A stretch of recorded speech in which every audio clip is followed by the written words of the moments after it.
ನಮಸ್ಕಾರ ವೀಕ್ಷಕರೇ, ಮುಂದಿನ 48 ಗಂಟೆಗಳ ಕಾಲ ಹೈ ಅಲರ್ಟ್. ನಾಳೆ ರಾಜ್ಯದ ಈ ಜಿಲ್ಲೆಗಳಲ್ಲಿ ದಾಖಲೆ ಮಳೆ ಸಾಧ್ಯತೆ.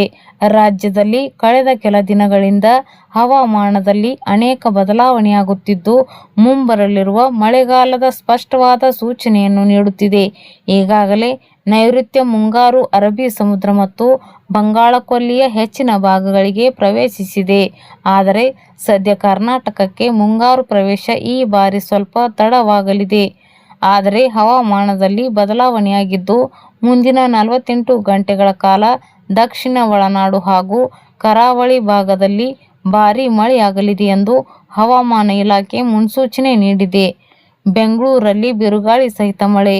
ಇನ್ನು ಭಾರತೀಯ ಹವಾಮಾನ ಇಲಾಖೆ ಮೇ 30 ಮತ್ತು ಮೇ 31ರಂದು ಮುನ್ನೆಚ್ಚರಿಕಾ ಕ್ರಮವಾಗಿ ರಾಜ್ಯದ ಬಹುತೇಕ ಜಿಲ್ಲೆಗಳಿಗೆ ಯೆಲ್ಲೋ ಅಲರ್ಟ್ ಘೋಷಿಸಿದೆ.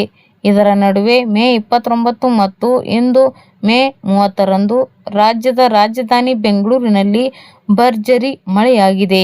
ಹೌದು, ಇಂದು ಸಹ ನಗರದ ಪ್ರಮುಖ ಏರಿಯಾಗಳಾದ Rajajinagar, Malleshwaram, Majestic, Shivajinagar, Mysore bank circle, Gayathri Nagar ಸೇರಿದಂತೆ ಮೆಜೆಸ್ಟಿಕ್ ಸುತ್ತಮುತ್ತಲೂ ಸಹ ಭರ್ಜರಿ ಬಿರುಗಾಳಿ ಸಹಿತ ಮಳೆಯಾಗುತ್ತಿದ್ದು, ಜನರು ವೀಕೆಂಡ್ ಮೋಜಿಗೆ ಮಳೆ ಅಡ್ಡಿಯಾಗಿದೆ. ಅಲ್ಲದೆ ಸಂಜೆ ಆಗುತ್ತಲೇ ಮನೆಯಿಂದ ಹೊರ ಬಂದವರು ಈ ಮೇಲೆಯಿಂದ ಇಂದು ಟ್ರಾಫಿಕ್ ಜಾಮ್ನಲ್ಲಿ ಸಿಲುಕಿಕೊಂಡಿದ್ದಾರೆ.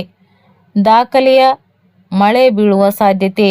ಭಾರತೀಯ ಹವಾಮಾನ ಇಲಾಖೆ ಅಧಿಕೃತ ಪ್ರಕಟಣೆಯ ಪ್ರಕಾರ ಮುಂದಿನ 2 ದಿನಗಳ ಕಾಲ ದಕ್ಷಿಣ ಒಳನಾಡು ಮತ್ತು ಕರಾವಳಿ ಭಾಗದಲ್ಲಿ ಸಿಡಿಲು ಮತ್ತು ಬಿರುಗಾಳಿ ಸಹಿತ 64.5 ಮಿಲಿಮೀಟರ್ನಿಂದ 115.5 ಮಿಲಿಮೀಟರ್ವರೆಗೆ ಭಾರೀ ಪ್ರಮಾಣದ ಮಳೆಯಾಗಲಿದೆ ಎಂದು ತಿಳಿಸಿದ್ದು, ಜನರು ಎಚ್ಚರಿಕೆಯಿಂದ ಇರಬೇಕು ಎಂದು ತಿಳಿಸಿದೆ.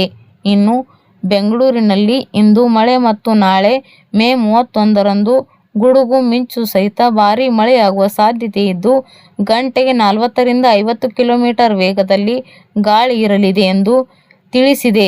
ಮುಂದಿನ 48 ಗಂಟೆಗಳಲ್ಲಿ ಬೆಂಗಳೂರು ನಗರ, ಬೆಂಗಳೂರು ಗ್ರಾಮಾಂತರ, ಕೋಲಾರ, ಚಿಕ್ಕಬಳ್ಳಾಪುರ, ಚಿಕ್ಕಮಗಳೂರು, ಕೊಡಗು ಮತ್ತು ರಾಮನಗರ ಜಿಲ್ಲೆಗಳಲ್ಲಿ ಭಾರೀ ಮಳೆಯಾಗುವ ಸಾಧ್ಯತೆ ಇದ್ದು, ಬೆಂಗಳೂರಿನಲ್ಲಿ ನಾಳೆ ಗರಿಷ್ಠ ತಾಪಮಾನ 33 ಡಿಗ್ರಿ ಸೆಲ್ಸಿಯಸ್ ಹಾಗೂ ಕನಿಷ್ಠ ತಾಪಮಾನ 20ರಿಂದ 21 ಡಿಗ್ರಿ ಸೆಲ್ಸಿಯಸ್ ಇರಲಿದೆ ಎಂದು ಅಂದಾಜಿಸಲಾಗಿದೆ. ಮಳೆ ಮತ್ತು ಗಾಳಿಯ ಸಂದರ್ಭದಲ್ಲಿ ಸಾರ್ವಜನಿಕರು ಎಚ್ಚರಿಕೆಯಿಂದ ಇರಬೇಕಾಗಿ ಹವಾಮಾನ ಇಲಾಖೆ ತಿಳಿಸಿದೆ. ಧನ್ಯವಾದಗಳು.